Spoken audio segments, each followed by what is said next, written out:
Hi friends, welcome to our channel. ఈరోజు ఈ వీడియోలో ఓయూ వారికి degree 6th sem English lessons క్లియర్గా తెలుగులో చూద్దాం.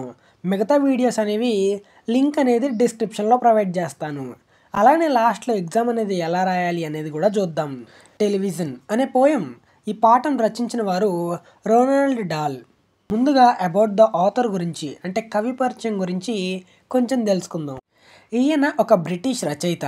ఈయన రచనలన్నీ ఫ్యాంటసీ మరియు చిన్నపిల్లలను అట్రాక్ట్ చేసే విధంగా ఉంటుంది. ఈయన 20వ శతాబ్దపు కాలం నాటివాడు. ఈయన బాలల సాహిత్యం అంటే చైల్డ్ లిటరేచర్ చేశాడు. ఇతని పుస్తకాలు ప్రపంచవ్యాప్తంగా 300 మిలియన్ల కాపీలు అమ్ముడుపోయాయి. ఈయన 1916 జన్మించి 1990 మరణించాడు. ఇక్కడి వరకు కవి పరిచయం అనేది సరిపోతుంది. ఈ పాఠంలో టీవీ అంటే టెలివిజన్ అడ్వాంటేజెస్ అండ్ డిస్అడ్వాంటేజెస్ గురించి చెప్తున్నాడు. ఇది మెయిన్గా చిన్నపిల్లలకు ఎలా ఎఫెక్ట్ అవుతుంది, దీని ప్రభావం పిల్లల మీద ఎలా పడుతుందో చెప్తున్నాడు. టీవీని ఎక్కువగా చూడటం వలన ఇమాజినేషన్ అంటే ఊహించే శక్తి లేకుండా దెబ్బతీస్తుంది. ప్రస్తుత కాలంలో టీవీ అనేది ఎక్కువసేపు చూడడం వల్ల దానికే బానిసలవుతున్నారు. ఈ టెలివిజన్ ద్వారా మనకి ప్రపంచంలో ఎక్కడ ఏం జరుగుతుందో తెలియజేయడానికి లేదా తెలుసుకోవడానికి తయారు చేసింది. మనం ఒక షో చూసాము, అది మనకు మంచిగా నచ్చింది అంటే అది మనకి మన మైండ్లోనే ఉండిపోతుంది. మళ్ళీ ఆ షో అనేది ఎప్పుడు టెలికాస్ట్ చేస్తారు అని వాటి కోసం వెయిట్ చేస్తూ ఉంటాం, అంటే ఎదురు చూసే వాళ్ళం. కానీ అదే పనిగా టీవీ దగ్గరే ఉండి అదే చూడటం వల్ల కళ్ళు నొప్పి, సరైన నిద్ర ఉండకపోవడం, ఊహించే శక్తి లేకపోవడం పిల్లలపై ప్రభావాన్ని చూపిస్తుంది. కవి లేదా రచయిత తల్లిదండ్రులకు పిల్లలకు ఎక్కువసేపు టీవీ దగ్గర ఉంచకండి, టీవీకి దూరంగా ఉంచండి అని చెప్తున్నాడు. మన రచయిత ఈ టీవీని ఈడియాటిక్ థింగ్ అని, ఈడియాటిక్ బాక్స్ అని పిలుస్తున్నాడు. అలానే ఈ టీవీలో పనికిరాని షోస్ ఉంటాయి. వాటి వల్ల మనకి ఎలాంటి ఉపయోగం ఉండదు. వాటిని చూడటం వలన మెయిన్గా టైం వేస్ట్ అవుతుంది. అలానే ఆలోచన శక్తి తగ్గిపోతుంది. చిన్నపిల్లలు డల్ అయిపోతారు. ప్రతి ఇంటిలో కార్తీక దీపం అని, జబర్దస్త్ అని ఇంట్లో వాళ్ళందరూ చూస్తుంటారు. టీవీని కళ్ళార్పకుండా చూస్తుంటే నెక్స్ట్ సీన్ ఏమవుతుంది అనేలా టీవీ మనుషులను అట్రాక్ట్ అయ్యేలా చేస్తుంది.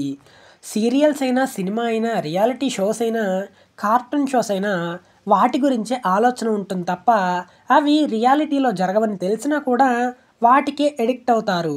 ఇంట్లో తల్లులు వారి పిల్లలకు ఇలా చెప్తారు, టీవీ ఆన్ చేస్తాను, సైలెంట్గా టీవీ చూడండి, ఎవరు గొడవ పడకండి అని చెప్పి టీవీ ఆన్ చేయగానే పిల్లలు సైలెంట్ అయిపోతారు.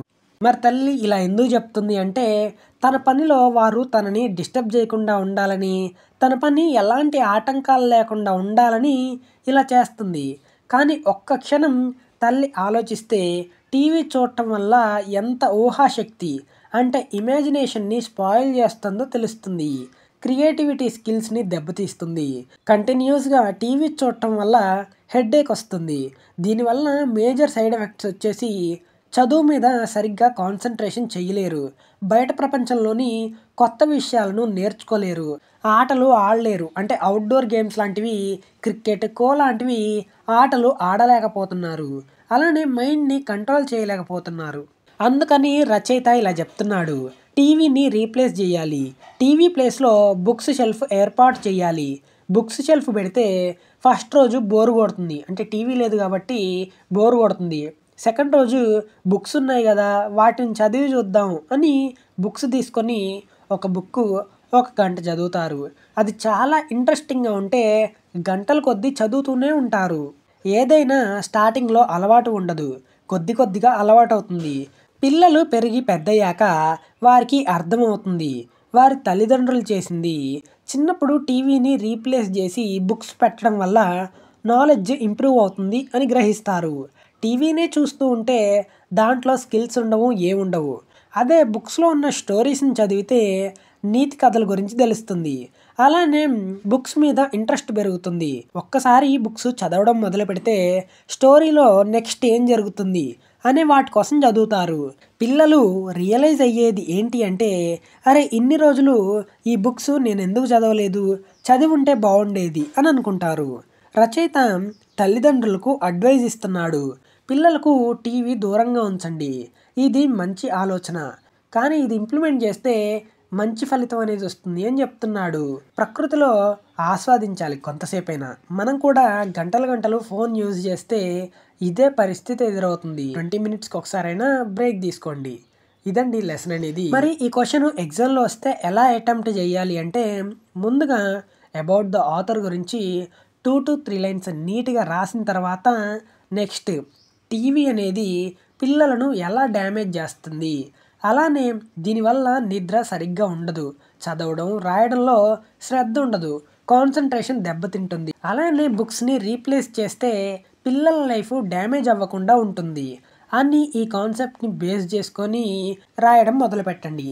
ఎగ్జాంపుల్ కోసం మీరు చూసిన కార్టూన్ షోస్ గురించి కొంచెం రాసి మ్యాటర్ ఎక్స్టెండ్ చేయండి. నీట్ ప్రజెంటేషన్ ఇవ్వండి. తప్పులు లేకుండా రాయడానికైతే ప్రయత్నించండి. బుక్లో ఉన్నది లేదా మెటీరియల్లో ఉన్న మ్యాటర్ రాస్తే మాత్రం మార్కులు అయితే పడవు. కాబట్టి ఫస్ట్ కాన్సెప్ట్ వైజ్గా రాసి మిడిల్లో ఎక్స్టెండ్ చేయండి, మంచి మార్కులు అయితే వస్తాయి. సో చివరిగా ఇదండి వీడియో అనేది. ఈ వీడియో నచ్చితే మీ ఫ్రెండ్స్కి కూడా షేర్ చేయండి, యూజ్ అవుతుంది. మరిన్ని డిగ్రీ లెసన్ల కోసం మన ఛానల్ని సబ్స్క్రైబ్ చేసుకోండి, మన ఫ్రెండ్స్ అందరికీ షేర్ చేయండి, పక్కనే ఉన్న బెల్ ఐకాన్ క్లిక్ చేసి ఆల్ ఆప్షన్లో పెట్టేయండి. పోదామా? ఇంకేం లేదుగా, అంతే. పోదాం, ఇంకేం లే, లెసన్ అయిపోయింది, పోయేదంతే. పోదాం. షేర్ చేసి సబ్స్క్రైబ్ చేస్తే నీ సొమ్ము ఏమన్నా పోద్దా?